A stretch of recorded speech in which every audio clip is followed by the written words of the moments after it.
السلام عليكم، ازيكم عاملين ايه؟ يا رب تكونوا بخير. النهارده وصفتنا ريحتها حلوه قوي وكمان طعمها خطير. مكوناتها موجوده عندنا في كل بيت. هنعمل طاجن الرز المعمر باللحمه، حاجه كده هتاكلي منه ما تشبعيش من كتر حلاوته وطعمته.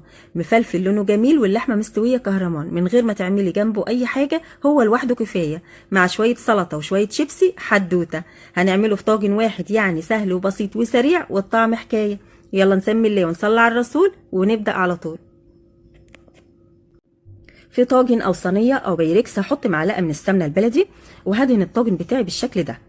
عندي بعد كده كوبايتين من الرز المصري مغسول ونقعته لمده ساعه. بنقعه ليه؟ علشان ما ينكرش اللبن بتاعه وما ياخدش مني لبن كتير. صفيته كويس من الميه وهنزل بيه في الطاجن. اهم حاجه ان الطاجن بتاعك يكون مناسب لكميه الرز. يعني الرز قبل ما تغسليه يبقى تلت الطاجن وهو ناشف. بعد ما تغسلي الرز وتنقعيه يبقى تلتين الطاجن، يعني يبقى فيه فراغ في الطاجن من فوق كده حوالي عقلتين صباع، علشان طبعا لسه هنضيف الحليب واللحمه. تمام.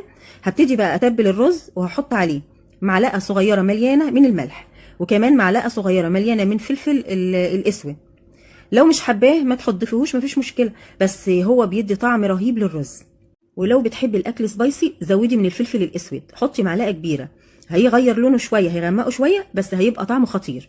هقلب الرز بالملح والفلفل، وبعد كده هضيف مكعب زبده صفراء او بلدي المتاح عندك، يعني حوالي كده معلقه كبيره. هضيف كمان معلقه كبيره من القشطه. انا يعني القشطه دي مش شارياها، انا بغلي اللبن وبسيبه في التلاجة لتاني يوم، بيعمل طبقه قشطه كده. باخدها وبحطها في علبه واشيلها في الفريزر، لما بحتاج باخد منها. هقلب بقى الرز بالزبده كده والقشطه كويس جدا، هدعكهم كده مع بعض. والخطوه دي من الحاجات المهمه جدا للرز، علشان تديله طعم حلو وفي نفس الوقت يكون مفلفل ومش معجن خالص. ممكن تستبدلي القشطه بمعلقه سمنه بلدي. شبعي كده الرز بالزبده كويس قوي. بعد ما قلبت الرز كويس هبتدي اضيف اللحمه بتاعتي مسلوقه والشوربه بتاعتها هنستخدمها. هوسع للحمه كده بالشكل دوت واحطها. في طريقه تانية انك تحطي نص كميه الرز من تحت وتحطي اللحمه، وبعد كده تضيفي باقي الرز عليها. الطريقه اللي تعجبك استخدميها. خلاص كده حطينا اللحمه وسوينا الرز. نيجي بقى للحليب بتاعنا. الحليب يكون سخن جدا وكمان الشوربه تكون سخنه. لكل كوبايه رز كوبايه من الحليب وربع كوبايه من الشوربه. ومهم قوي انك تحطي شوربه او ميه مع الحليب علشان الرز يستوي كويس، لان الحليب لوحده مش كفايه لتسويه الرز. طبعا يفضل انك تزودي شوربه بدل الميه علشان بتخلي الرز طعمه حلو جدا. هختبر بقى الملح بتاعنا علشان لو محتاج هزود تاني. هزود سنه ملح كده بسيطه. هضيف كمان على الوش معلقه من القشطه. اول حاجه ان الفرن يكون سخن جدا، يعني تكوني مشغلاه حوالي ربع ساعه قبل ما تحطي فيه الطاجن، طبعا علشان يسخن كويس. تاني حاجه الناس اللي الفرن بتاعها كهرباء، تشغلي فوق وتحت على درجه حراره عاليه، وبعد ربع ساعه هدي النار ل 200 وسيبيه يستوي براحته.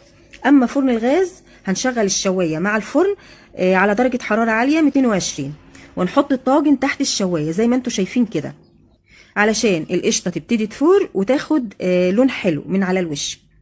زي ما انتم شايفين كده ابتدت تلون اهي، بتخلي الوش يعمل قشره زي كفر كده، بتحمي الرز من ان وشه ينشف. وكمان حاجه، ما تخليش الرز ياخد لون بزياده، يعني يبقى لونه ذهبي فاتح، لانه لسه هيكمل سواه والوش هيحمر اكتر. اول ما يبقى لونه ذهبي فاتح اطفي الشوايه ونزليه على اول رف من تحت، الرف اللي فوق ارضيه الفرن.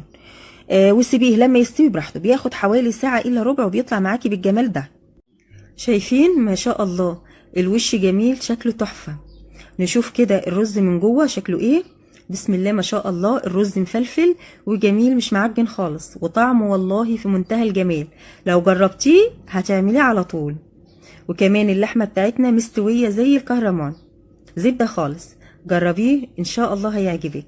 كده الفيديو بتاعي خلص. لو عجبك ما تنسينيش في اللايك والشير.